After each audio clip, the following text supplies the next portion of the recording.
अस्सलामुअलैकुम नाज़रीन। आज 26 अप्रैल 2021 वफाकी वज़ीर तालीम शफ़क़त महमूद ने मैट्रिक और इंटर के इम्तहानात का तारीख़ी ऐलान कर दिया।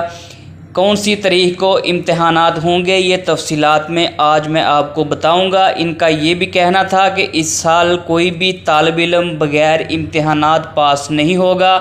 पिछले साल जो ग्रेड्स के साथ हुआ इस पर बहुत तमाशा हुआ। तफसीलात के मुताबिक गुफ्तगू करते हुए वफाकी वज़ीर तालीम शफ़क़त महमूद ने कहा कि मैट्रिक और इंटर मैट्रिक के इम्तहानात इस साल मई के तीसरे या चौथे हफ्ते में होंगे। इन्होंने प्रोग्राम से गुफ्तगू करते हुए मज़ीद कहा कि रवां बरस जो तालिब इल्म बग़ैर इम्तहानात पास नहीं किए जाएंगे। तफसीलात के मुताबिक इन्होंने ये भी कहा कि सेहत की बुनियाद पर फ़ैसला मैं नहीं करना। सेहत की बुनियाद पर फ़ैसला उन्होंने करना है जो मेडिकल फील्ड से वाबस्ता हैं।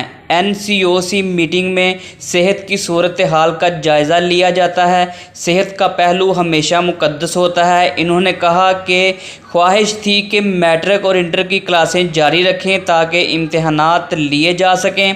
तालीम के लिहाज से तमाम सूबाई वज़ीर तालीम का मशहूर था कि इम्तहानात होने चाहिए। वाज़िया रहे कि मुल्क में कोरोना की तफ्तीशनाक सूरत हाल की वजह से दफ़ा 144 नाफज कर दी गई है और SOPs पर अमल दरामद करने पर अवाम पर जुर्माना आयद करने का फ़ैसला भी किया गया है।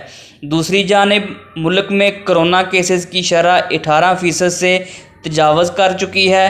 हुकूमत ने 15 दिन के लिए मुकम्मल लॉकडाउन का मुतालबा भी किया।